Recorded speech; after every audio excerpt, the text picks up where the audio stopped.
चलो ठीक है फिर अभी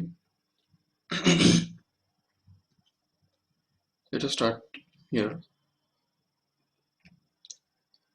सबसे पहला जैसा कि हमको पता है कि मोमेंट ऑफ इनर्शिया समझने के लिए हमको पहले इनर्शिया का जो कंसेप्ट है वो ऑलरेडी तुमने 11th स्टैंडर्ड में देखा है। बिकॉज हमको पता है कि Newton's according to the Newton's law any body continues to be in the state of rest और state of motion unless and until acted upon by any external unbalanced force। ठीक है ना, that is the Newton's first law.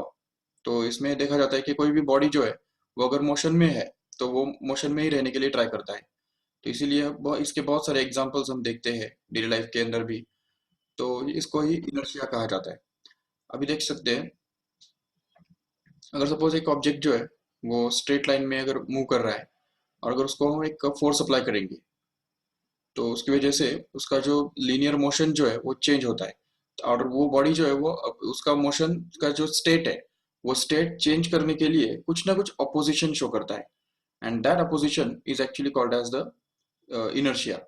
तो अगर suppose हम इस किसी भी बॉडी का अगर वेलोसिटी जो है वो अगर चेंज करना चाहते हैं, डायरेक्शन भी अगर चेंज करना चाहते हैं, तो उसके लिए जरूर उसके ऊपर फोर्स अप्लाई करना जरूरी होता है। और देखो जैसे यहाँ पे हमने अभी देखा कि जैसे अगर सपोज एक बॉडी इस तरफ मूव कर रहा है तो अगर इस तरफ हम फोर्स अप्लाई करेंगे तो बॉडी का डायरेक्शन चेंज होगा। वापिस अगर इस तरफ फोर्स अप्लाई करेंगे तो उसका बॉडी का डायरेक्शन वेलोसिटी का चेंज होगा।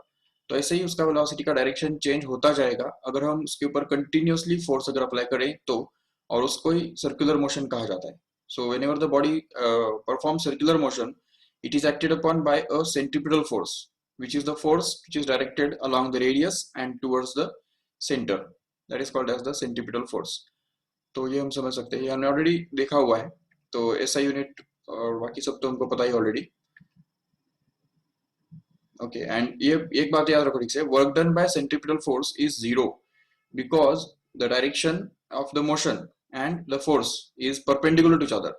तो फोर्स का डायरेक्शन और जो मोशन का डायरेक्शन है वो दोनों परपेंडिकुलर है because the force is along the radius towards the centre and the displacement is along the tangent. तो tangent is always perpendicular to the radius of a circle and that's why the work done is by the centripetal force is zero. ये याद रखो ठीक से। And अभी देखो centripetal force जो है वो वैसे अगर देखा जाए तुमको अगर एमसीक्यू में अगर पूछा कि सेंट्रिपिटल फोर्स कांस्टेंट होता है या डिफरेंट होता है तो हम कहेंगे कि कांस्टेंट होता है। मतलब अगर यूनिफॉर्म सर्कुलर मोशन की अगर बात करते हैं तो सेंट्रिपिटल फोर्स कांस्टेंट होता है। लेकिन ये हमको समझना है कि it is constant in magnitude only, not in direction. Direction is different at different points.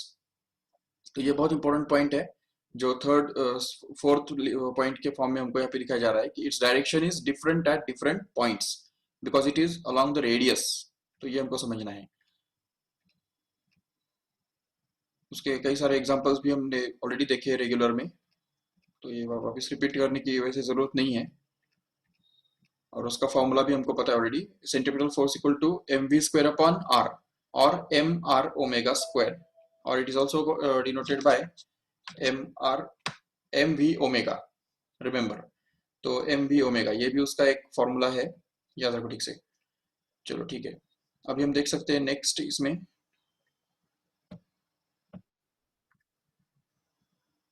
आपको कितना समझा, एक 2-3 मिनट में मुझे बताओ फटाफट चैट के अंदर। In uniform circular motion the force acting along the radius towards the center is called, obviously we know that it is centripetal force। we'll just skip this MCQs। Okay, banking of roads. देखो banking of roads ये भी एक important concept है हमने जो सीखा है regular के अंदर। तो उसमें हमने देखा ऑलरेडी कि what is the need of banking of roads. whenever a vehicle is taking a turn along the curved road, the centripetal force is provided by the frictional force only। ठीक है, तो फ्रिक्शनल फोर्स के द्वारा centripetal force provide किया जाता है। But अगर वो फ्रिक्शनल फोर्स उतना सफिशिएंट नहीं है तो ऐसे केस में वो जो व्हीकल है वो it is in the danger of being getting thrown of.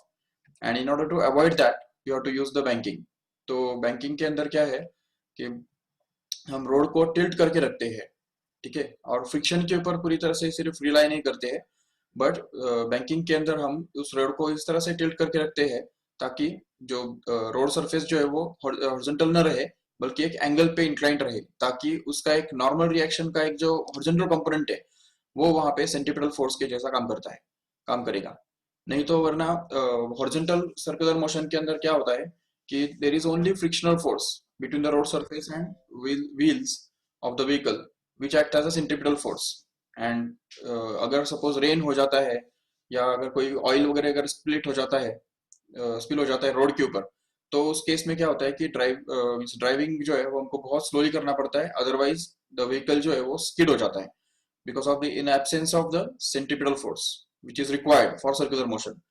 तो इसलिए अभी इसमें बैंकिंग ऑफ रोड्स जो है, तो outer as of the road is kept at a higher level like this than the inner edge so that the vehicle is tilted slightly with an angle theta। तो जितने angle से हम ये road को bank करेंगे, road को हम जितने एंगल से लिफ्ट करेंगे उतने ही एंगल से ये जो वर्टिकल लाइन होता है व्हीकल का, देखो ठीक से एक बार फिर से, जो वर्टिकल लाइन जो है, सपोज ये वर्टिकल लाइन हम ड्रॉ करते हैं,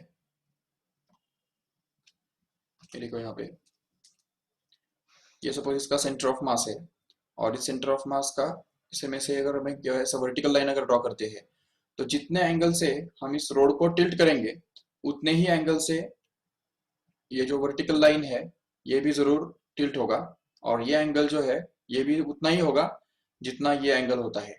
तो ये बात याद रखो ठीक से। चलो ठीक है, this is called as the angle of banking. Remember, angle between the inclined surface and the road horizontal road surface, it's called as the angle of banking.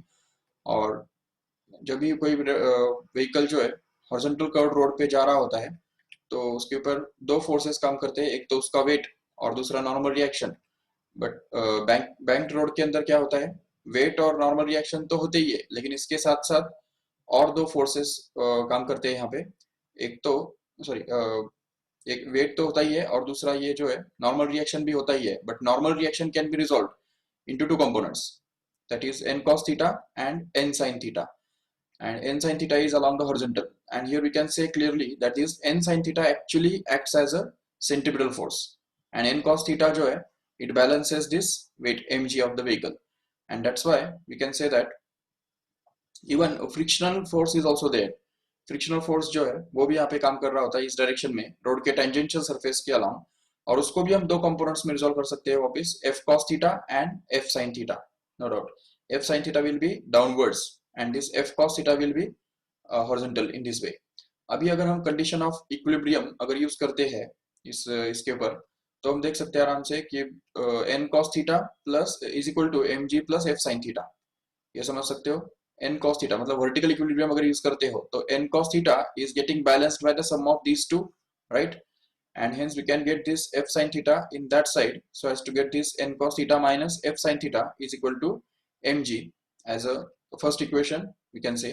and if we equate the horizontal forces now, तो देखो ये f cos theta और n sin theta ये जो है दोनों को add करके हमको क्या मिलेगा, mv स्क्वायर अपॉन r, जो कि सेंट्रीपिटल फोर्स के जैसा काम करते हैं या तो फिर सेंट्रीफ्यूगल फोर्स को बैलेंस करते हैं। ये सेंट्रीफ्यूगल फोर्स भी mv स्क्वायर अपॉन r के बराबर ही होता है, तो उसका वो बैलेंस करते हैं, ऐसा भी हम बोल सकते हैं बिल्कुल।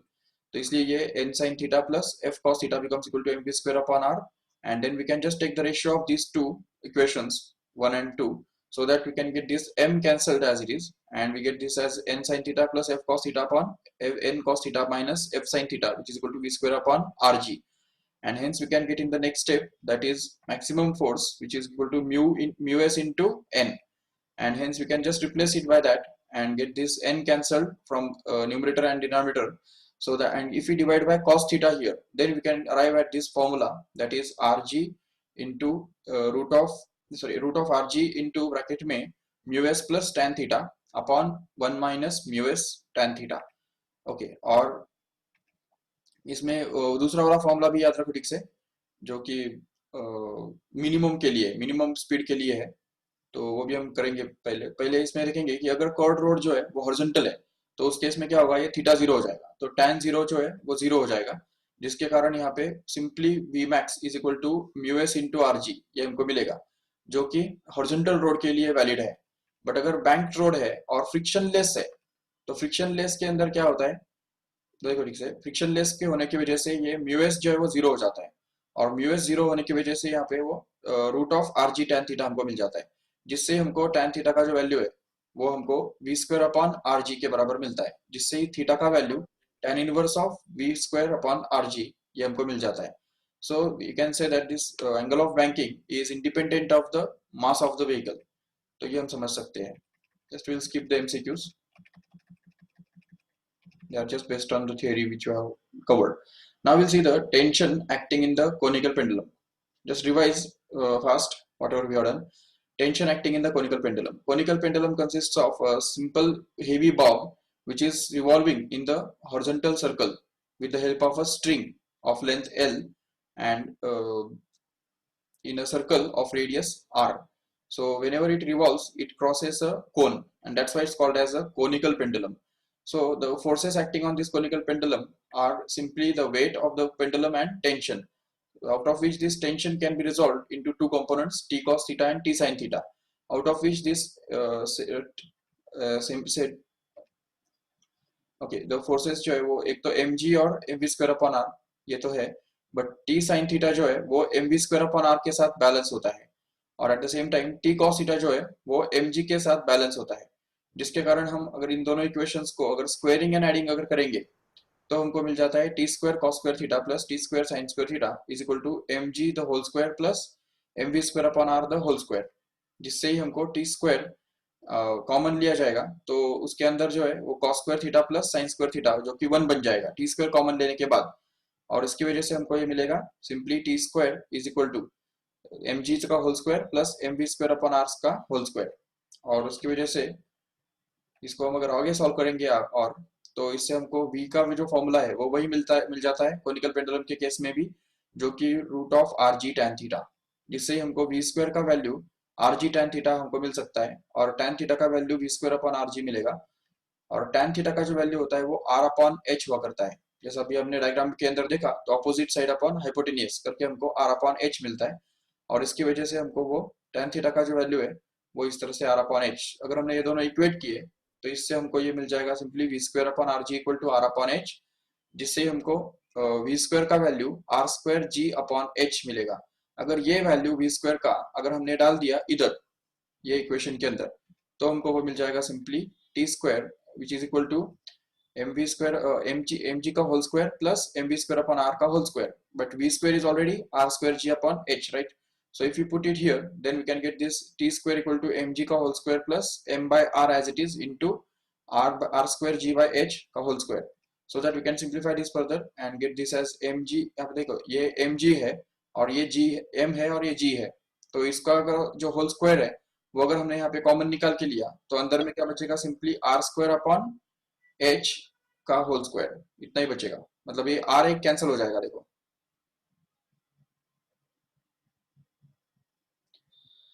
तो इस तरह से ये हम समझ सकते हैं, तो ये r बाय एच का होल स्क्वायर ये बचेगा अंदर, और अगर इस mg को हमने अगर mg होल स्क्वायर को अगर हमने कॉमन लिया तो अंदर में बचेगा 1 प्लस आर बाय एच का होल स्क्वायर सिंपली, और अगर स्क्वायर रूट लिया दोनों तरफ तो हमको मिलेगा root of mg square into 1 plus R by H का होल स्क्वायर, और उसका mg स्क्वायर का स्क्वायर रूट जो है वो mg होता है, वो अगर हमने ब्रैकेट के बाहर ले लिया तो हमको मिलेगा mg into root of 1 plus R by H का होल स्क्वायर, करेक्ट है? So this will be the formula for finding the tension in the string in case of a conical pendulum. ये अच्छी तरह से याद रखो, और उसी के साथ साथ हमको पीरियड का फॉर्मूला भी पता है already. Period is equal to 2 pi into root of L cos theta upon G. याद होगा आपको कोनिकल पेंडुलम का जो पीरियड होता है वो इसी फॉर्मूला से दिया जाता है. चलो ये भी हमारे पास है ऑलरेडी, और वो भी कैसे डिराइव करते हैं वो हमको पता है already. R by H is equal to we square upon R G, tan theta के जो दो वैल्यूज है वो हमने इक्वेट किए, और v equal to R omega ये हमने यूज किया, जिससे हमको ओमेगा स्क्वायर मिल गया. ओमेगा स्क्वायर जैसे ही मिल गया तो ओमेगा भी मिल गया. जैसे हमको ओमेगा मिलता है we can find out the period because we have this t equal to 2 pi by omega, जिससे हमको पीरियड का फॉर्मूला मिलता है 2 pi by root of G by H, and which can be replaced as 2 pi root h by g, and h can be replaced here by L cos theta, so that we can get this 2 pi root L cos theta upon g, जैसे अभी मैंने वो लिखा था, याद होगा आपको. Okay अभी हम देखेंगे vertical circular motion. Vertical circular motion which is the third topic in this chapter. In circular motion. तो देखो अगर कोई बॉडी जो है वो अगर इस तरह से बंधा हुआ है स्ट्रिंग के साथ, ये इसका उसका सेंटर है, यहाँ पे वो बंधा हुआ है। और अगर इसको यहाँ पे हमने कोई अगर एक ये दिया, वेलोसिटी दिया, तो जैसे हम वेलोसिटी देते हैं तो आर इतने रेडियस के साथ वो इस तरह से सर्कुलर मोशन परफॉर्म करता है। और इस सर्कुलर मोशन को वर्टिकल सर्कुलर मोशन कहा जाता है। इसमें ये जो लोएस्ट पॉइंट है तो उसको हम एल बोलते हैं।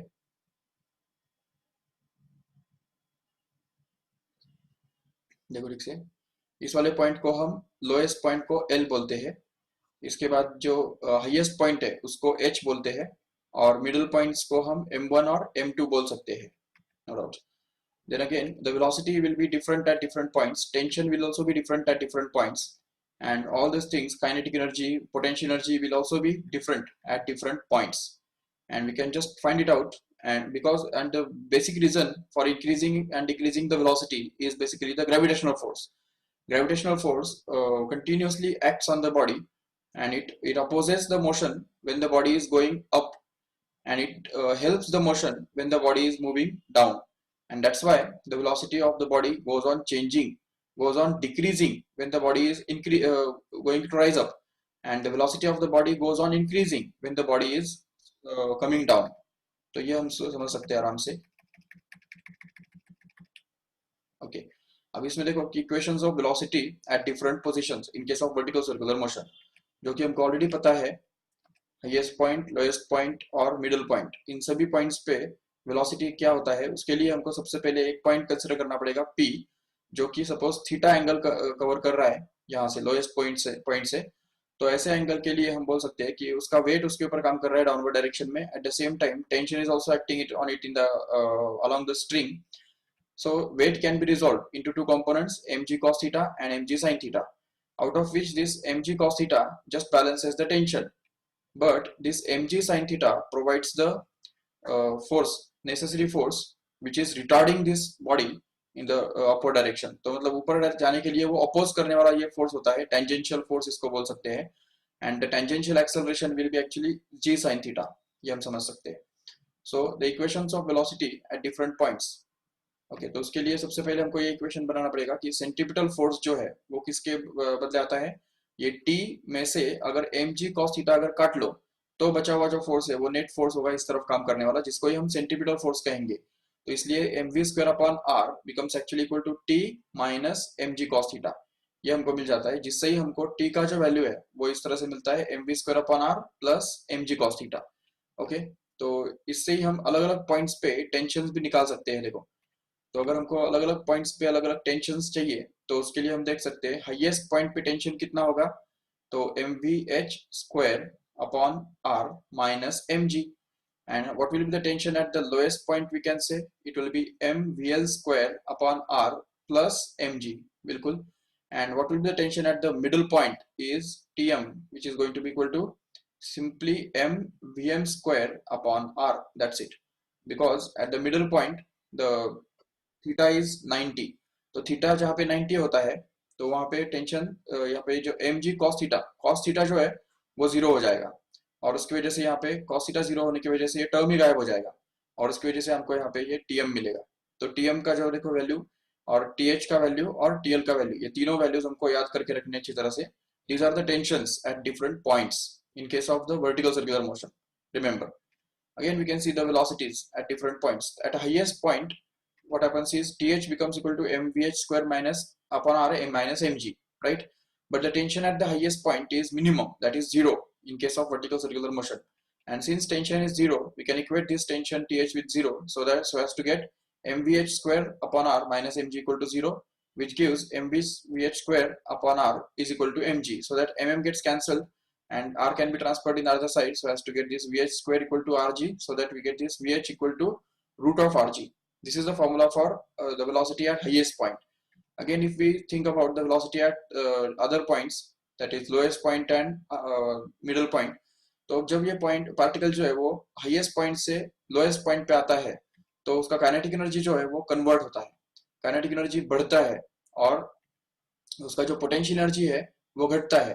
तो we can say that the change in kinetic energy while coming from highest point to lowest point will be exactly equal to the potential energy, decrease in the potential energy. तो इसमें देख सकते हो आराम से कि टीएल, अच्छा sorry, lowest point का वेलोसिटी निकालने के लिए हम देख सकते हैं TL is going to be equal to mv square upon R minus plus mg, no doubt, where T tension in the string is maximum at this bottom point.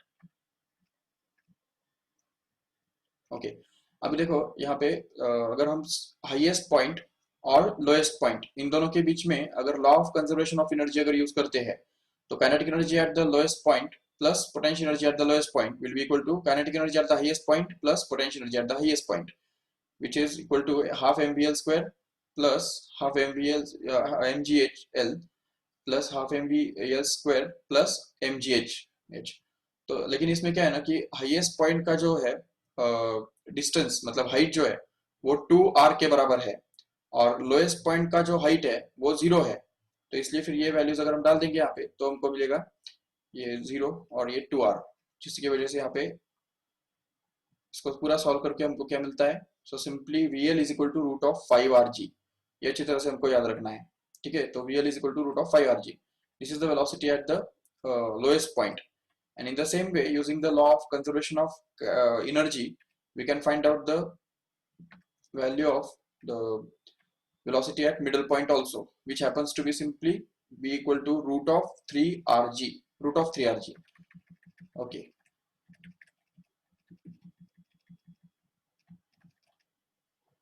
Okay, now we'll see the energy in vertical circular motion. तो vertical circular motion के अंदर क्या होता है कि energy is conserve, तो याद रखो ठीक से, eight highest point, lowest point and at the middle point. अगर काइनेटिक एनर्जी देखेंगे हाईएस्ट पॉइंट पे तो वो मिलता है हमको 5/2 mrg, याद रखो, क्योंकि VL जो है लोएस्ट पॉइंट पे जो वेलोसिटी है वो हमेशा रूट 5rg होता है, इसलिए वहां पे उसका जो काइनेटिक एनर्जी है वो 5/2 mrg बनता है और पोटेंशियल एनर्जी वहां पे 0 होता है और टोटल एनर्जी जो है वो 5/2 mrg के बराबर ही बनता है, नो डाउट। अगर हाईएस्ट पॉइंट पे अगर चेक करते हो तो काइनेटिक एनर्जी बनता है हाफ mrg, याद रखो, और पोटेंशियल एनर्जी बनता है 2 mrg, जो कि इनका दोनों का सम अगर करेंगे तो हमको टोटल एनर्जी फिर से मिल जाता है 5/2 mrg। और इस तरह से हम बोल सकते हैं कि the total energy is always conserve in case of vertical circular motion, remember.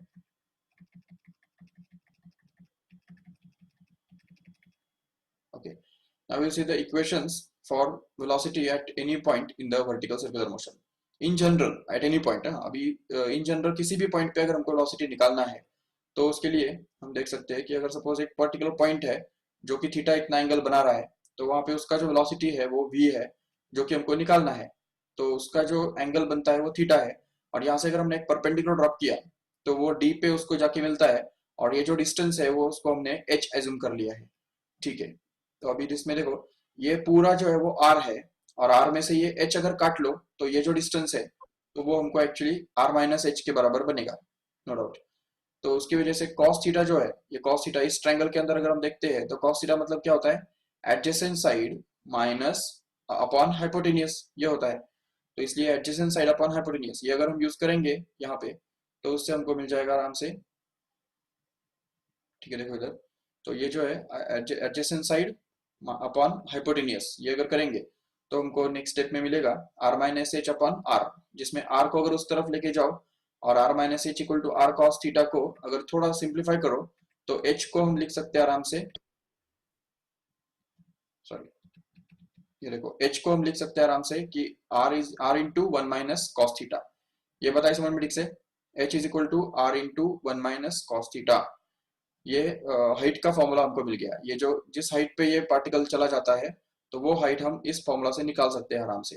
चलो ठीक है, अभी नेक्स्ट स्टेप में अगर हम देखेंगे ठीक से तो यहाँ से जब यहाँ तक पार्टिकल आता है तो उसका जो वेलोसिटी है वो वेलोसिटी हम निकाल सकते हैं इस तरह से, v is equal to v1 square minus 2gh।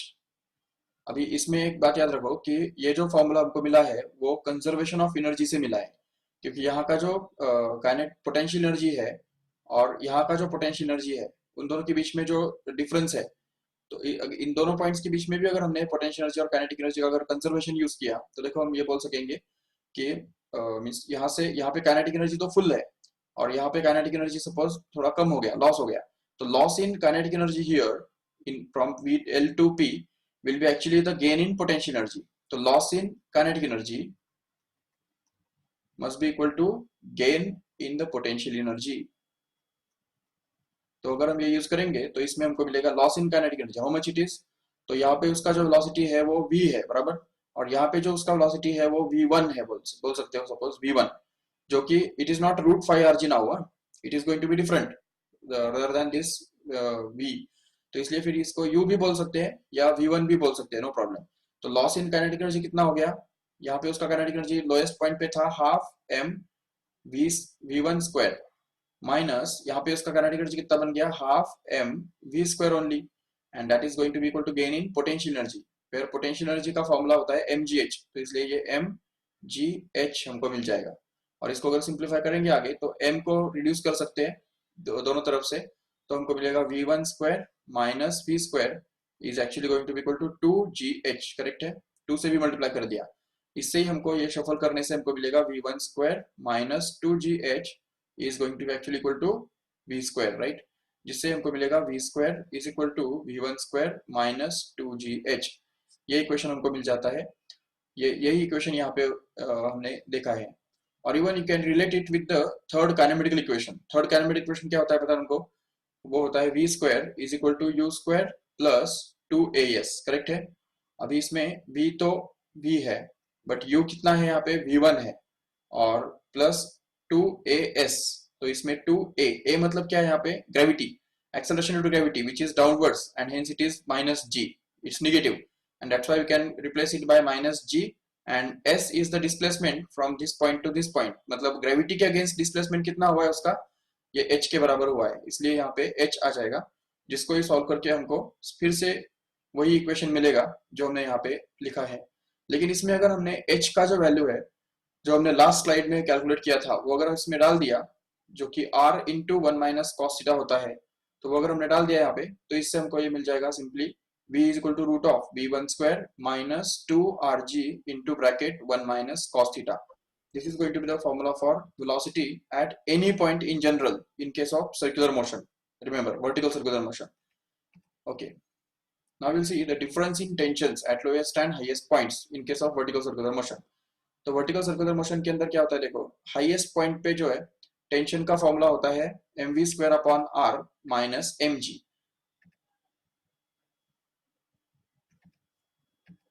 और उसका अगर हमने वैल्यू निकाला तो मिनिमम वैल्यू उसका 0 बनता है, बट अगर लोएस्ट पॉइंट पे देखा तो उसका वैल्यू होता है mv square upon r plus mg, here should be plus, and ये vl के बदले अगर रूट 5rg डाल दिया तो उससे हमको ये m into 5rg upon r, r cancel होके 5mg प्लस mg मतलब 6mg मिल जाता है, no doubt. So we can just subtract and get this as tl minus th is equal to 6mg।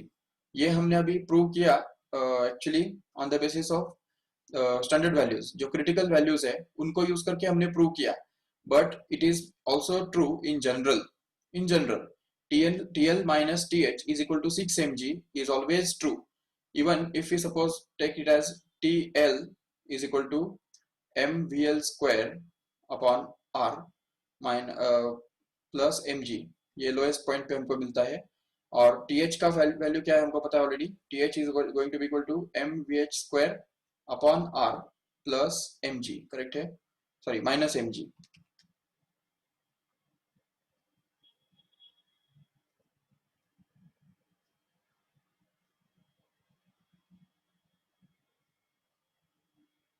Okay, तो यहाँ पे माइनस ऑफ mg, और अगर इन दोनों को हमने सब्ट्रैक्ट किया तो TL minus TH becomes actually equal to mg will get added up together and becomes 2mg, and m by r is taken common and we are left with vl square minus vh square and plus 2mg as it is, so that we can just simplify this further and get this TL minus TH which is going to be actually equal to m by r into, अभी अभी हमने prove किया कि vl square minus vh square is going to be equal to अब देखो यहाँ पे इन दोनों के बीच में डिस्टेंस कितना होता है 2r होता है, तो इसलिए 2r इंटू 2gh, अभी अभी हमने देखा था कि v square minus v1 square is equal to 2gh, ये हमने देखा था। अभी इसमें h के बदले क्या आ जाएगा, एक्चुअली 2r आ जाएगा, तो इसकी वजह से वो 4gr आ जाएगा, तो ये बन गया 4rg एंड और 4gr। plus 2 mg as it is, so that here we can cancel out this r and get this simplified as TL minus TH is equal to 4 mg plus 2 mg, which is going to be actually equal to 6 mg. So we have proved it in general. तो TL minus TH is equal to 6 mg होता है, ये हमने general में prove किया है, याद रखो ठीक से। तो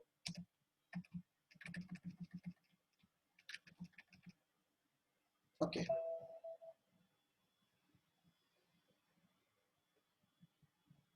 अभी इसके बाद हमने जो रोटेशनल मोशन का जो कंसेप्ट देखा था, तो उसके अंदर हम आ जाएंगे। रोटेशनल मोशन के अंदर हमने सबसे पहले कंसेप्ट देखा rigid body and motion about the fixed axis. कोई भी बॉडी जो है वो जब एक एक्सिस ऑफ रोटेशन के अबाउट अगर घूमता है, जैसे कि अर्थ घूम रहा है या कोई भी टॉप घूम रहा है या कोई प्लैनेट घूम रहा है, तो इन सब का जो मोशन है वो रोटेशनल मोशन कहा जाता है। अभी रिजिड बॉडी क्या होता है वो भी हमको पता है ऑलरेडी, कि जिसके अंदर जो कोई भी दो पार्टिकल्स है, दो पार्टिकल्स के बीच में का जो डिस्टेंस है वो चेंज नहीं होना चाहिए। कितना भी ज्यादा फोर्स अप्लाई करने के बाद भी उसके अंदर के जो दो पार्टिकल्स के बीच में का डिस्टेंस कभी चेंज नहीं होना चाहिए, तो उसको बोलते हैं रिजिड बॉडी, याद रखो से। ओके, अभी हम देखेंगे what is moment of inertia. Basically moment of inertia is the rotational inertia. कोई भी ऑब्जेक्ट जो होता है तो उसका जो टेंडेंसी होता है रोटेशनल मोशन को अपोज करने का, मतलब रोटेशनल मोशन के अंदर सेट होने के लिए जो अपोजिशन वो शो करता है उसको हम रोटेशनल इनर्शिया या मोमेंट ऑफ इनर्शिया कहते हैं।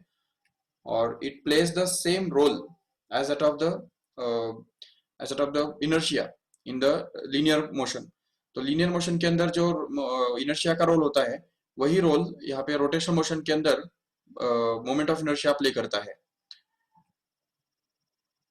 जैसे देखो हमको पता है कि ट्रांसलेशनल मोशन के अंदर जो मास होता है वो इनर्शिया रिप्रेजेंट करता है, और वो किसी भी बॉडी का जो है स्टेट ऑफ रेस्ट या स्टेट ऑफ ट्रांसलेशनल मोशन को अपोज करने का एबिलिटी डिफाइन करता है।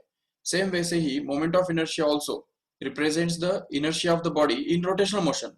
तो रोटेशनल मोशन के अंदर कोई भी जो स्टेट है उसका, रोटेशनल मोशन का जो स्टेट है वो स्टेट चेंज करने के लिए जो अपोजिशन वो शो करता है उसको हम रोटेशनल इनर्शिया या मोमेंट ऑफ इनर्शिया बोलते हैं।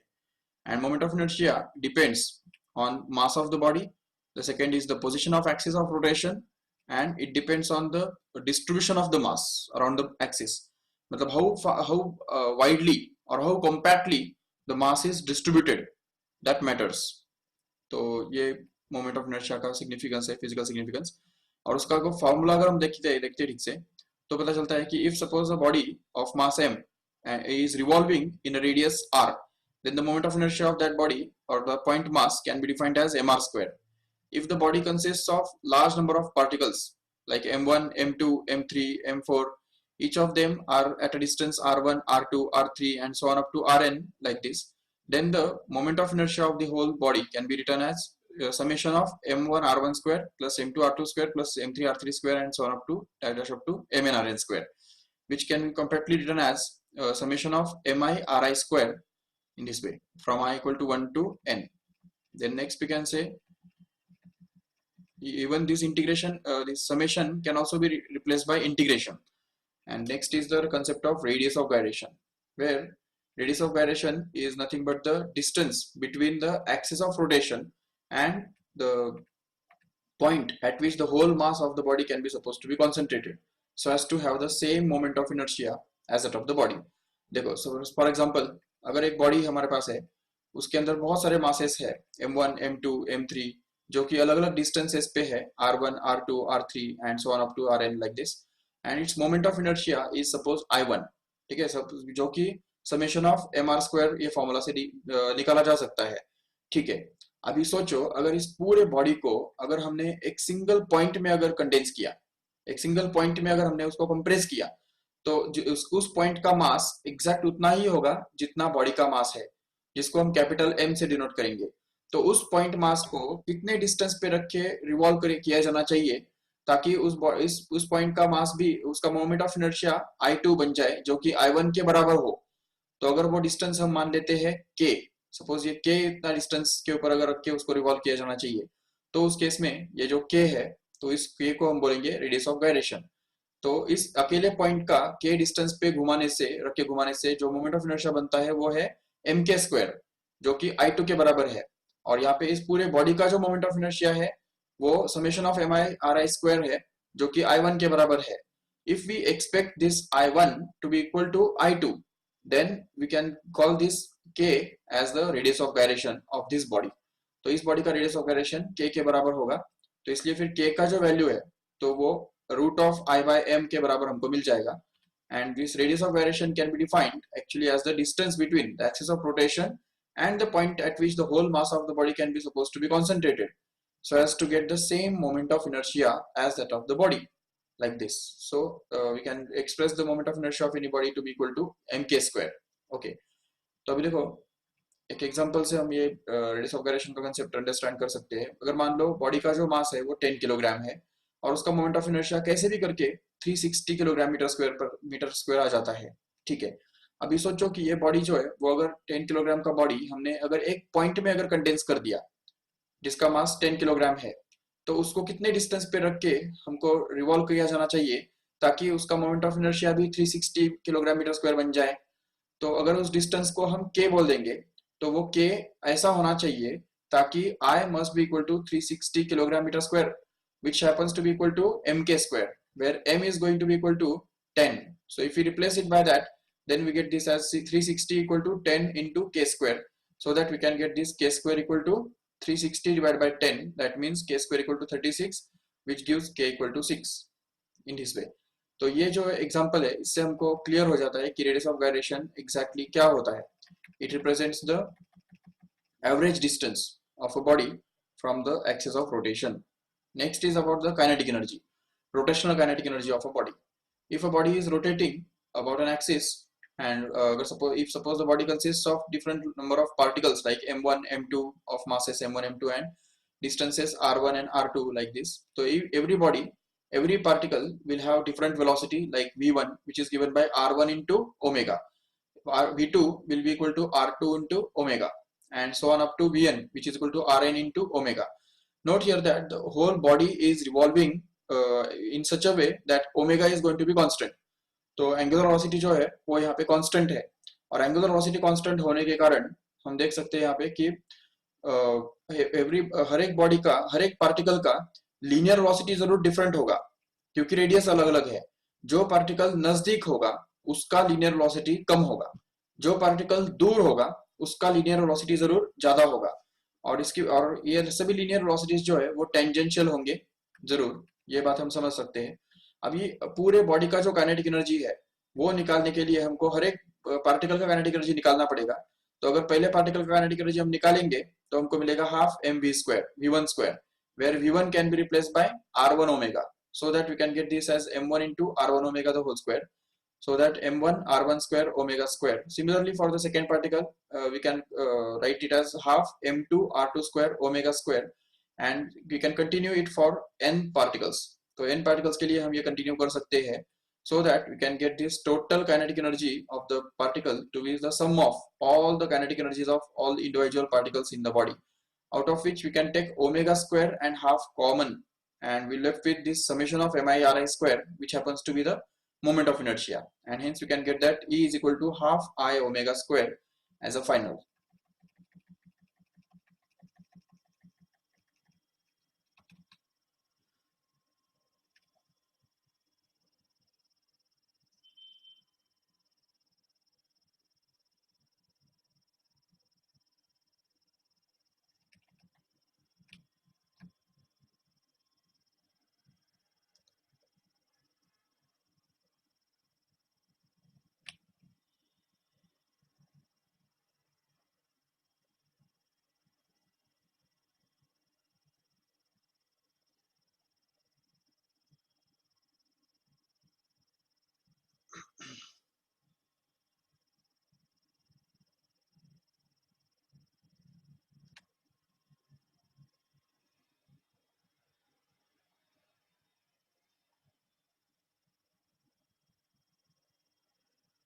Yes, now we'll see the next concept, that is about the torque acting on a rotating body। See here, If suppose we want to turn a body, then we'll apply the force, but that force will be applied at some distance from the axis. जैसे अभी इस diagram के अंदर हम देख रहे हैं यहाँ पे ठीक से कि जैसे ये फर्स्ट डायग्राम के अंदर अगर देखते हो ठीक से, तो ये जो पर्सन है वो फोर्स अप्लाई कर रहा है इस पॉइंट पे, इस डायरेक्शन में, जबकि इस डायग्राम में हम देख रहे हैं कि यहाँ पे वो इस पॉइंट पे फोर्स अप्लाई कर रहा है। तो यहाँ पे जो परपेंडिकुलर डिस्टेंस है वो ज्यादा है और यहाँ पे परपेंडिकुलर डिस्टेंस बहुत कम है, इसलिए हम बोल सकते हैं कि यहाँ पे टॉर्क जो है ज्यादा लगेगा, क्योंकि when the same force acts at a larger distance here, we can say that the torque will be more because torque is defined as R into F. ये बात याद रखो अच्छी तरह से. So this is the definition of the torque. So you can see in the second case it is very easy to turn the nut bolt because the moment arm is going to be greater. Remember, so that is called as the moment of force, or it's called as a torque. It's defined as the product of the force and perpendicular distance of that force from the point of application of the force from that point. तो अगर suppose कोई भी एक particular particle है, उसके ऊपर अगर ये F इतना फोर्स अगर काम करता है, ये देखो यहाँ पे जैसे अगर सपोज ये पार्टिकल P है, इस पॉइंट पे F इतना फोर्स काम कर रहा है, वो इस डायरेक्शन में काम कर रहा है सपोज, ठीक है। और ये जो O पॉइंट है, इस पॉइंट के अबाउट हमको इसका टॉर्क निकालना है। O is the fixed point, ऐसा कहो कि O is the axis of rotation, O में से एक्सिस ऑफ रोटेशन पास होने वाला है, तो इसका जो डिस्टेंस है परपेंडिकुलर डिस्टेंस, ये R कहलाता है। ये जो OP है, इसको हम बोलेंगे P पॉइंट का position vector, but that is not a perpendicular distance actually. If you want to find out the perpendicular distance, then we'll have to find out this either F or इसको हमको resolve करना होगा। ये R कोई perpendicular distance तो है नहीं, अगर इस F को हम अगर इस तरह से अगर ये करेंगे, एक्सटेंड करेंगे पीछे के डायरेक्शन में यहाँ पे, तो ये जो डिस्टेंस बनता है ये एक्चुअली परपेंडिकुलर डिस्टेंस बनेगा, जो कि यहाँ पे हम देख सकते हैं ये इसके बराबर ही है।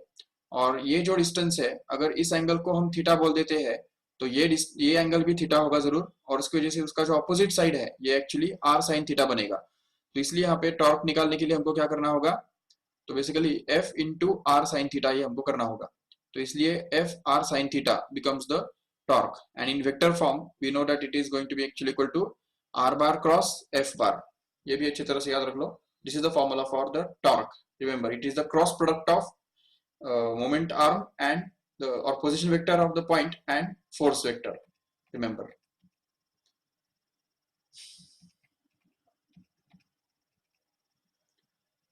Okay. तो सेंट्रीपिटल फोर्स जो है, सेंट्रीपिटल फोर्स कभी भी टॉर्क प्रोड्यूस नहीं करता है। क्यों? क्योंकि centripetal force is along the radius, and जो डिस्टेंस है, इस पोजीशन वेक्टर जो इस पार्टिकल का है वो भी उसी डायरेक्शन में होता है, तो इन दोनों का जो क्रॉस प्रोडक्ट है वो एक्चुअली जीरो बन जाएगा। इसलिए सेंट्रीपिटल फोर्स कभी भी कोई टॉर्क प्रोड्यूस नहीं करेगा। टॉर्क प्रोड्यूस करने के लिए फोर्स का एटलीस्ट एक कंपोनेंट जो है वो टेंजेंशियल डायरेक्शन में होना चाहिए, तब जाके ये जो डिस्टेंस है वो हम कंसिडर कर सकते हैं as a moment arm, and we can multiply that distance r with the force F so as to get the torque. But centripetal force doesn't produce any torque. Tangential force, if that exists, then that produces a torque. Remember. Okay, ये इसमें simply को ये बताया कि hinges जो है, अगर हम इस डायरेक्शन में अगर कोई फोर्स अप्लाई करते हैं तो कोई टॉर्क प्रोड्यूस नहीं होगा, बट अगर सपोज इस हिंजेस और ये पॉइंट को ज्वाइन करने वाला जो लाइन है, इसको परपेंडिकुलर डायरेक्शन में अगर हम कोई फोर्स अप्लाई करते हैं तो फिर टॉर्क प्रोड्यूस होगा। And couple, as we know, it is the two opposite forces, equal and opposite forces acting on the same body in opposite direction at two different points is called as a couple. जैसे यहाँ पे इस पूरे A B point के, A B body के ऊपर दो forces काम कर रहे हैं, ये एक F फोर्स काम कर रहा है अपवर्ड डायरेक्शन में, और ये F फोर्स काम कर रहा है डाउनवर्ड डायरेक्शन में। ये दोनों जो फोर्सेस है वो मिलके कपल फॉर्म करते हैं। तो moment of couple is actually defined as the product of this one force and multiplied by perpendicular distance between this two forces, F into D. ये भी याद रखो ठीक से, उसके बहुत सारे एग्जाम्पल्स भी हमारे पास है।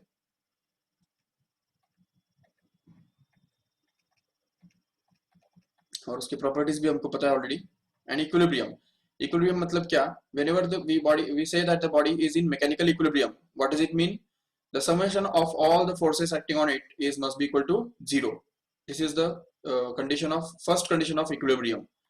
So, and the second condition is called as the condition of rotational equilibrium, which states us that simply the vector sum of all the torques acting on the body must be zero. Then and then only the body can be in the rotational equilibrium. So देखो ठीक से यहाँ पे the rotational equilibrium and translational equilibrium, ये दो conditions है.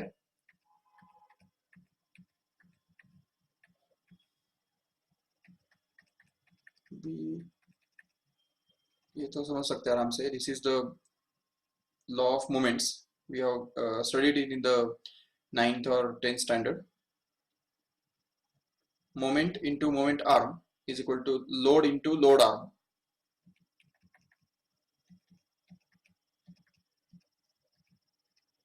It's also called as the principle of lever. ठीक है, effort into effort arm is equal to load into load arm.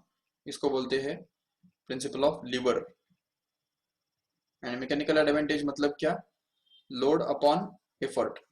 This is called as a mechanical advantage, which can be written to be equal to effort arm upon load arm. तो जितना हमको mechanical advantage बढ़ाना है तो उसके लिए ये जो है एफर्ट आर्म को हमको बढ़ाना पड़ेगा और लोड आर्म को कम करना पड़ेगा.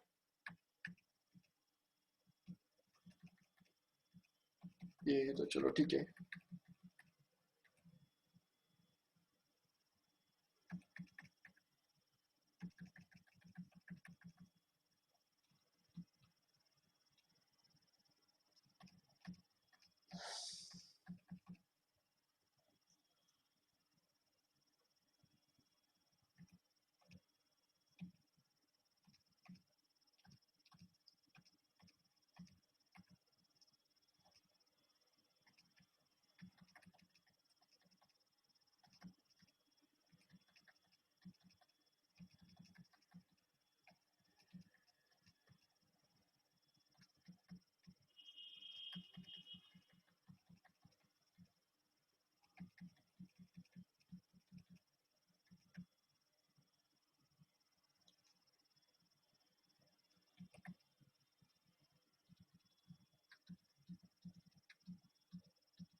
Okay, let us see the rolling motion of a body. तो रोलिंग मोशन के अंदर हम देखेंगे ठीक से कि सबसे पहला जो है कि अगर सपोज कोई भी बॉडी अगर रोल होता है तो उसका जो है पोटेंशियल एनर्जी घटता है और काइनेटिक एनर्जी बढ़ता है.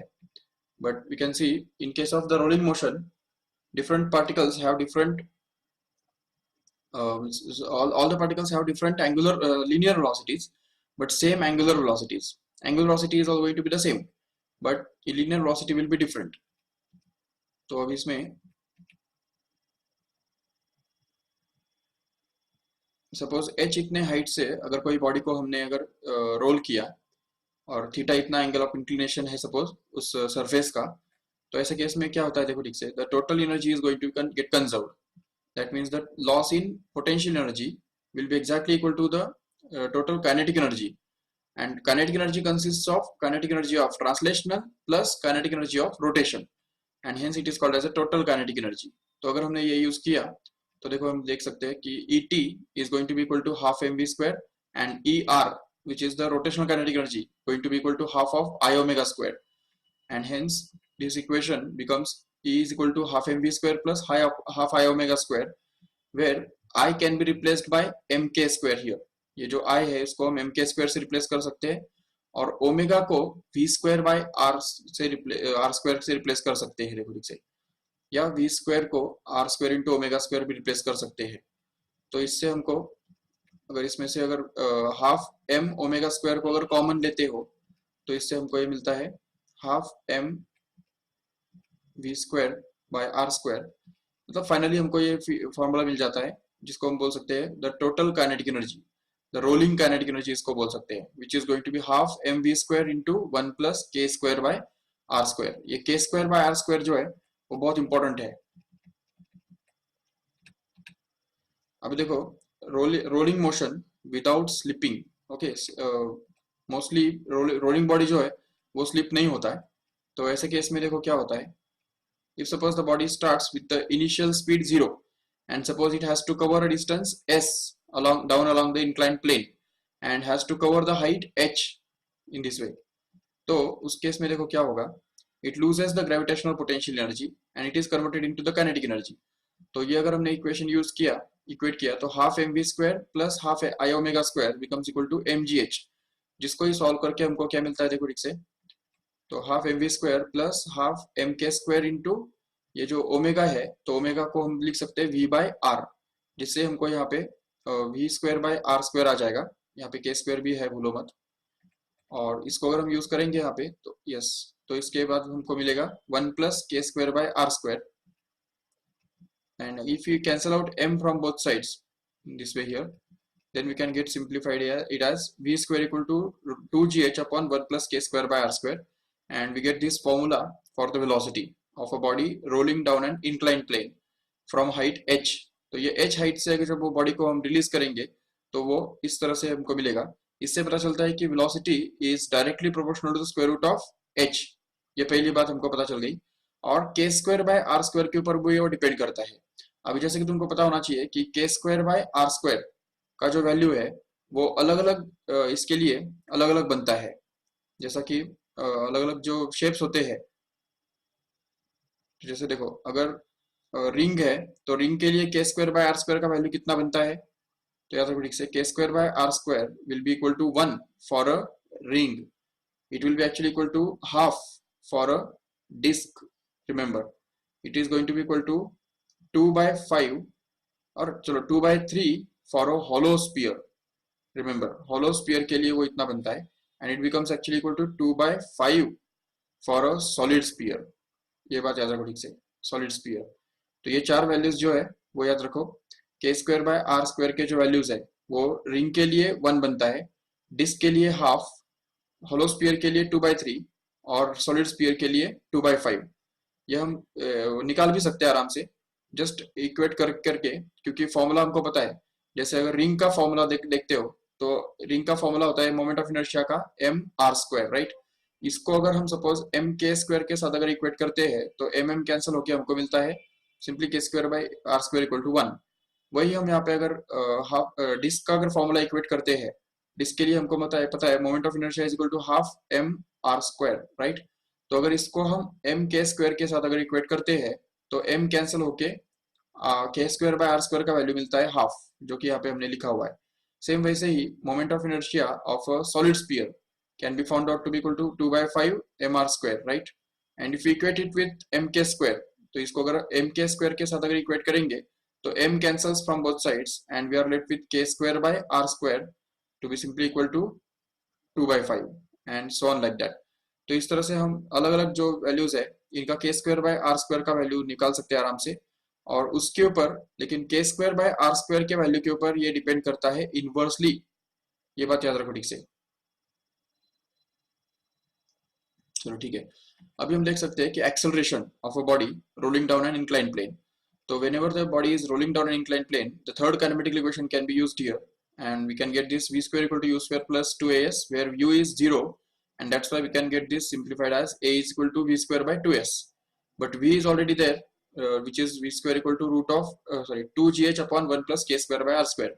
If you replace it by that here, then and multiply it by 1 upon 2s as it is here, then we can get this simplified as, and 2 can be cancelled from both numerator and denominator here, and also that sine theta can be opposite upon hypotenuse, so we can get this as h upon s, right. So that we can get this sine theta is equal to h upon s, and s can be written to be equal to h upon sine theta, or just simplified it as h upon s is replaced by sine theta।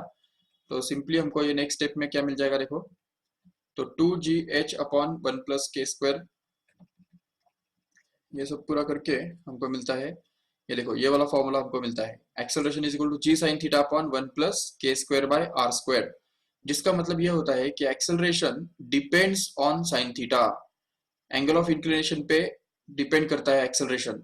इसका मतलब अगर एक incline plane है ऐसा है और दूसरा incline plane suppose ऐसा है, तो इन दोनों का जो एंगल ऑफ इंक्लिनेशन है वो अलग अलग है। इसका सपोज 30 डिग्री है मान लो, और इसका जो एंगल ऑफ इंक्लिनेशन है वो सपोज 60 डिग्री है, तो इसके ऊपर जो बॉडी रोल होगा उसका एक्सेलरेशन ज्यादा रहेगा, जबकि इसके ऊपर इस सरफेस के ऊपर जो बॉडी नीचे की तरफ रोल होगा उसका एक्सेलरेशन कम रहेगा इसके कंपैरिजन में। क्यों? क्योंकि इसका जो एंगल है वो कम है और साइन थीटा के ऊपर यह एक्सेलरेशन डिपेंड करता है। तो जितना साइन थीटा ज्यादा उतना एक्सेलरेशन भी ज्यादा, जितना साइन थीटा कम तो उतना एक्सेलरेशन भी कम। बिल्कुल, तो ये बात याद रखो। और obviously this acceleration also depends on this K square by are square factor inversely as in the case of velocity, and again these k square by r square values will be equal to either 1 or half or 2 by 3 or 2 by 5 depending upon whether it is a ring or it is a disc or it is a hollow sphere or a solid sphere। तो उसके हिसाब से ये values जो है वो हमको याद रखने हैं, चारों वैल्यूज। ठीक है, इसके बाद हम जाते हैं आगे। तो देखो parallel axis theorem which tells us simply that if a body has a moment of inertia about the center of mass axis, which is denoted by IC। तो चलो फाइनल कंक्लूजन सिर्फ हम देख लेंगे फटाफट, तो वो तो डेरिवेशन है। So we can say that the total IO is equal to IC plus MH square. This is called as the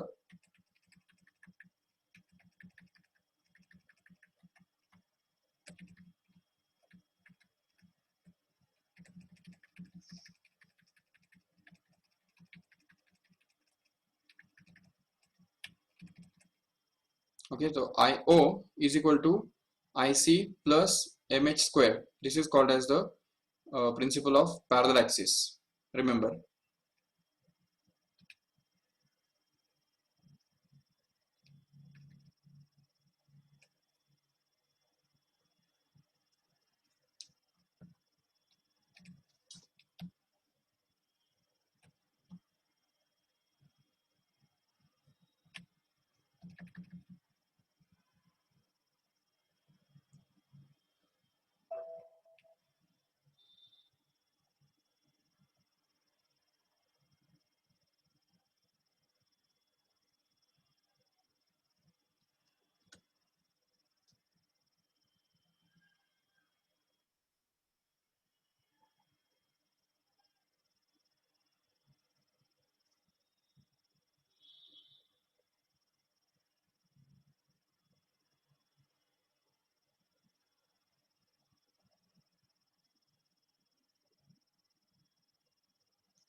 ठीक है, तो अभी हम देखेंगे एक्चुअली जो एमसीक्यूज जो है वो किस तरह से पूछे जाते हैं और उसके लिए हमको क्या क्या टेक्निक्स एक्चुअली यूज करने हैं, तो वो फटाफट थोड़ा सा देखेंगे ठीक से।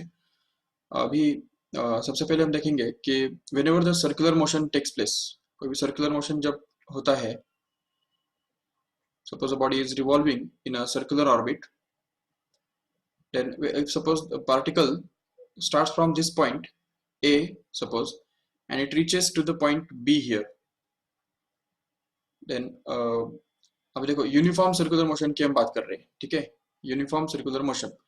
तो अभी इस केस में अगर वो पार्टिकल थीटा इतने एंगल से अगर चेंज टर्न हो जाता है सपोज, तो ऐसे केस में देखो ठीक से यहाँ पे कौन सी चीजें जो है वो चेंज होती है। तो सबसे पहले अगर हम देखते हैं कि velocity of the body changes in magnitude only, not in direction, but अभी sorry in direction only not in magnitude of the velocity remains constant. अब यहाँ पे वेलोसिटी का जो डायरेक्शन है वो टेंजेंशियल इस तरफ रहने वाला है और यहाँ पे वेलोसिटी का डायरेक्शन इस तरफ रहेगा जरूर। अभी इन दोनों में से अगर देखते हो ठीक से तो यहाँ से यहाँ तक वेलोसिटी चेंज तो हुआ है, but what is the change in velocity, how will you find out? तो उसके लिए ये जो वेलोसिटी है यहाँ पे टेंजेंशियल वेलोसिटी जो होता है उसको उठा के हमको यहाँ पे रखना होगा। तो अगर यहाँ पे हम रख देते हैं तो ये जो एंगल है थीटा, तो इस ये थीटा है, उसके अपोजिट वाला जो साइड है ये हमको ढूंढ के निकालना है। तो उसके लिए एक सिंपल सा टेक्निक है विद चेंज इन वेलोसिटी निकालने के लिए, जो कि दो वेक्टर्स अगर होते हैं, सपोज एक वेक्टर ऐसा है और एक वेक्टर सपोज ऐसा है, और इन दोनों वेक्टर्स के बीच में थीटा इतना एंगल है, तो ये वेक्टर सपोज P है और ये दूसरा वेक्टर जो है वो सपोज Q है, और समझो कि इन दोनों के बीच में का जो डिफरेंस है, तो वो डिफरेंस अगर हम सपोज निकालना चाहते हैं, तो ये सपोज इन दोनों का डिफरेंस है, इसको हम S बार बोल देते हैं सपोज। तो वो निकालने के लिए हमारे पास फॉर्मूला है। देखो ये तुमको पता होगा 11th स्टैंडर्ड में तुमने देखा ऑलरेडी कि दो वेक्टर्स का जो सम होता है, तो सम का मैग्नीट्यूड निकालने के लिए हमारे पास फॉर्मूला बनता है root of p square plus q square plus 2pq cos theta, correct है। ये फॉर्मूला दो वेक्टर्स के रिजल्टेंट का मैग्नीट्यूड निकालने के लिए बनता है। बट डिफरेंस का मैग्नीट्यूड निकालने के लिए भी वैसा ही फॉर्मूला होता है, जो कि root of p square plus q square minus 2pq into cos theta, ये फॉर्मूला होता है डिफरेंस का मैग्नीट्यूड निकालने के लिए। वही हम यहाँ पे यूज करेंगे। तो हमको मिलेगा delta v is equal to, delta v मतलब change in velocity. If v is the velocity at this point here and or chalo v1 bar is the velocity at this point here and v2 bar is going to be the velocity at this point here, then v1 bar and v2 bar are going to be same in magnitude. So mod of v1 bar is going to be same as mod of v2 bar, which we can call it as v simply, but directions are different, and that's why we can say that root of delta v will be actually equal to root of p square। p के बदले क्या आ जाएगा यहाँ पे v1, तो ये v1 square plus v2 square minus 2v1 into v2 into cos of theta, ये हमको मिलेगा। जिसके अंदर डेल्टा v जो है वो हमको बनेगा root of v1 square and v2 square, they are same in magnitude, only differ in direction, so each of them have magnitude v, so we can just replace by that and get this as v square plus v square minus 2v square again into cos theta, and so that we can get this 2v square. So delta v actually will be equal to 2v square minus 2v square into cos theta, so that 2v square can be taken common. So if we take this 2v square common, then 1 minus cos theta will be left inside, so that we can get this simplified as 2v square into, what is this 1 minus cos theta, we know it is to be equal to 2 sin square theta by 2, याद है ये formula है trigonometry का, 2 1 minus cos theta is equal to 2 sin square theta by 2, so that we can write this as delta v is equal to root of, यहाँ पे 2 into two जो है वो 4 बन जाएगा, तो यहाँ पे आ जाएगा simply 4 into v square into sine square theta by 2, and since it becomes this sin square theta by 2, so delta v actually can be written to be equal to 2v into sin theta by 2 as a final equation. So this is going to be actually the formula for finding the change in velocity, remember. And this same formula can be applied for finding the change in momentum also. In case of uniform circular motion, if you want to find out the change in momentum, if the particle travels from the point A to point B along the circle, then the change in momentum can be found out to be equal to 2p sine theta by 2 as a final. In the same way, we can get this as a change in centripetal acceleration also.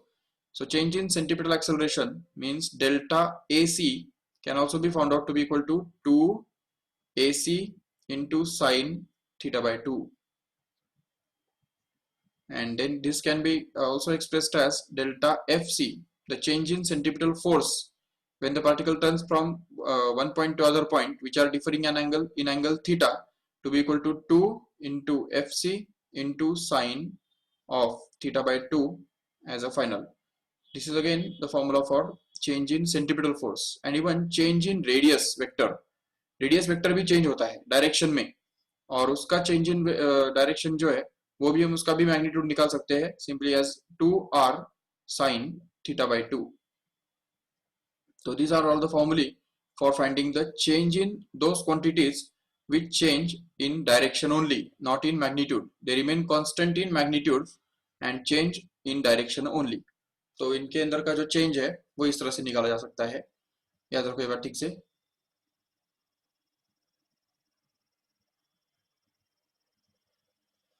Okay, इसके अलावा हम देखेंगे आगे कि अभी देखो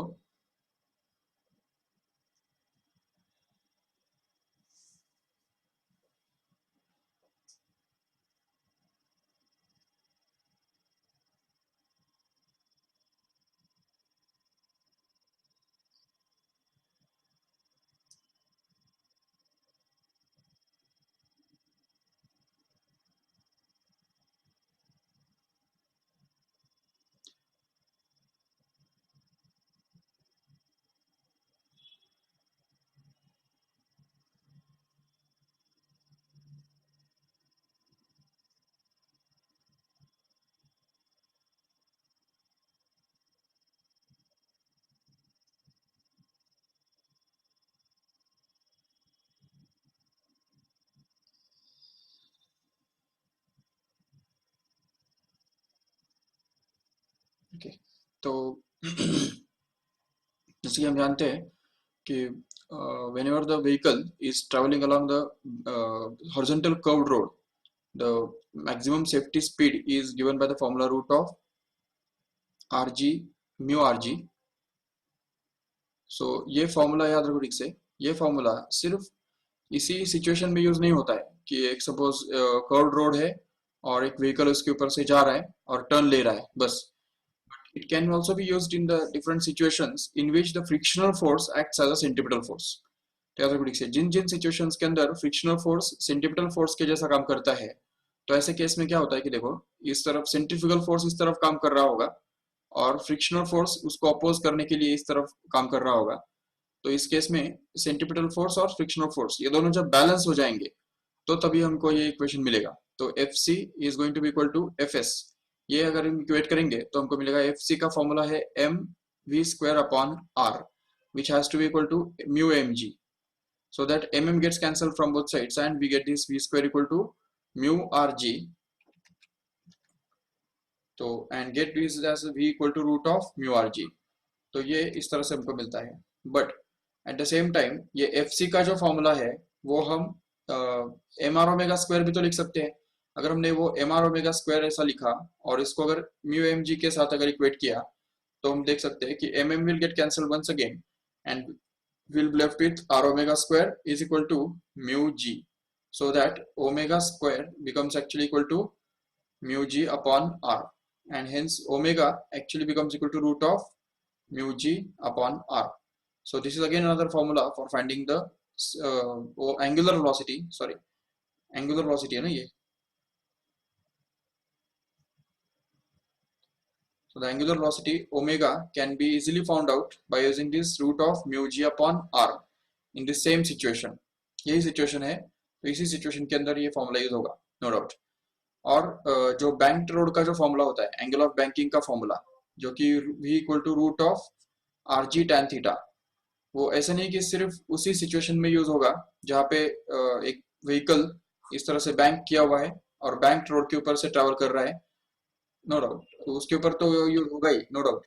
लेकिन eight the same time अगर एक कोई बाइसिकल राइडर अगर ट्रैवल कर रहा है किसी फ्लैट हॉरिजॉन्टल सरफेस पे, तो ये समझो हॉरिजॉन्टल सरफेस है और ये बाइसिकल राइडर वर्टिकल के साथ कुछ ना कुछ एंगल करके इस तरह से साइकिल चलाता है, थीटा एंगल पे इंक्लाइंट रहता है, लीन करता है। तो वो एंगल निकालने के लिए भी हमको यही फॉर्मूला यूज करना पड़ेगा, tan theta is equal to we square upon are g. से इवन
ठीक है, और एक सिचुएशन है जिसके अंदर ये सेम फॉर्मूला यूज किया जा सकता है।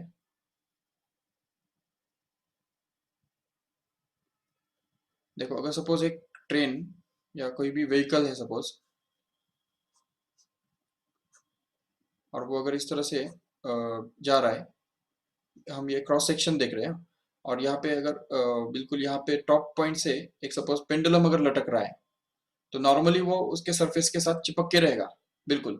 लेकिन अगर ये ट्रेन जो है वो इस तरह से अगर कर्व्ड रोड पे अगर जा रहा है, इस तरह से अगर वो टर्न ले रहा है, तो ऐसे केस में क्या होगा कि सेंट्रीफ्यूगल फोर्स की वजह से ये जो पेंडुलम है वो इस डायरेक्शन में थोड़ा टिल्ट हो जाएगा और उसका जो स्ट्रिंग है वो इस तरह से कुछ ना कुछ एंगल करके यहाँ पे रुकेगा।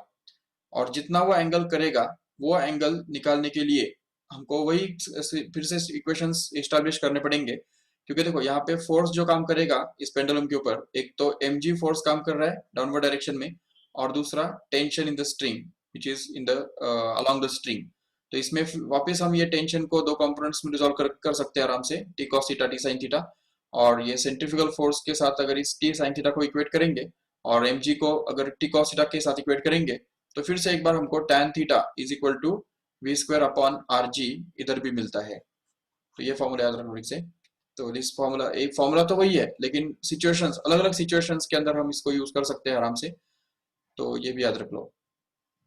और इवन कोनिकल पेंडुलम के अंदर भी, कोनिकल पेंडुलम जो होता है, सपोज ये नॉर्मल उसका स्ट्रिंग का लेंथ है, वर्टिकल लेंथ है, बट सपोज अगर उसको हम थोड़ा स्ट्रेच किया और उसको अगर यहाँ से छोड़ दिया और सपोज इसको अगर एक वेलोसिटी दे दिया, तो उसकी वजह से वो इस तरह से हॉरिजॉन्टल डायरेक्शन में सर्कुलर मोशन परफॉर्म करेगा। तो ये जो मोशन वो परफॉर्म करता है, उसके अंदर जिस एंगल पे वो इंक्लाइंड होता है, उसका जो स्ट्रिंग है वो जितना भी एंगल करता है वर्टिकल के साथ, तो वो एंगल निकालने के लिए भी हमको यही फॉर्मूला यूज करना पड़ता है। याद रखो ठीक से, क्योंकि फिर से एक बार अगर हम ये देखेंगे, चेक करेंगे कि फोर्स कौन से है, तो एक तो mg यहाँ पे फोर्स काम कर रहा है, और दूसरा टेंशन जो है फोर्स काम कर रहा है, जिसमें से टेंशन को हम दो कंपोनेंट्स में रिजॉल्व कर सकते हैं, जिसमें से एक टी कॉस थीटा बनेगा जो mg बैलेंस करेगा, और टी साइन थीटा जो बनेगा वो mv स्क्वायर अपॉन आर, मतलब सेंट्रीफ्यूगल फोर्स को बैलेंस करेगा। ये दो इक्वेशंस जो बनते हैं, इन दोनों को अगर हम सपोज डिवाइड करेंगे, मतलब इक्वेट करेंगे, तो इससे हमको वही सेट इक्वेशंस का मिलता है, और इसको यूज करके हम वही निकाल सकते हैं फिर से कि tan theta is equal to we square upon are g once again. But in addition to this we can get this tan theta to be equal to, तो ये जो tan थीटा है, तो इस थीटा का जो अपोजिट साइड है वो यहाँ पे r बनता है, radius of this circle, and adjacent side जो है वो h बन जाता है, जिसके कारण tan थीटा का और एक फॉर्मूला हमको मिल जाता है इधर, जो कि r अपॉन h होता है। तो ये अगर हम दोनों इक्वेट करते हैं, तो इससे हमको वी स्क्वायर और ओमेगा स्क्वायर भी मिलता है, जिससे पीरियड भी मिलता है और टेंशन भी मिल जाता है, जैसा कि अभी अभी हमने देखा था। ठीक है, तो ये याद रखो ठीक से। So tan theta is equal to we square upon R G, ये फॉर्मूला हम कई तरह यूज कर सकते हैं, कई जगह पे यूज कर सकते हैं, बिल्कुल। सो और रोटेशनल डायनामिक्स के अंदर भी बहुत सारे फॉर्मूले हमने देखे हैं। So just we'll stop here, but I will suggest you to remember all